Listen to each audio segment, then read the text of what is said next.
బ్రహ్మాండంగా ఉంది. అసలు ఏం లేదు. కరెంట్ ఏడుంటుంది? పోతుంది, వస్తుంది, పోతుంది, రైతు వస్తుంది. దగ్గర కొనేటప్పుడు 4,000, హ్మ్. కొట్లో అమ్మాలంటే 16,000. హ్మ్. ఎలా? వీళ్ళకైతే గిట్టుబాటు రేటు లేదు. రైతుకైతే గిట్టుబాటు రేటు లేదు.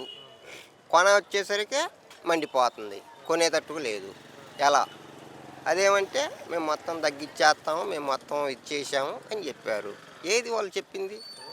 ఒక్కటి చేయట్లేదుగా. అదేమంటే మీ నేలకల మందం, మీకు సరిగ్గా ఇది లేదు, మీకు సోయి లేకుండా మాట్లాడుతున్నారు వ్యాపారం చేస్తాడు. అని చెబుతున్నారు. ఎలా? ఇవాళ కిలో కందిపప్పు కొనాలంటే 180 రూపాయలు.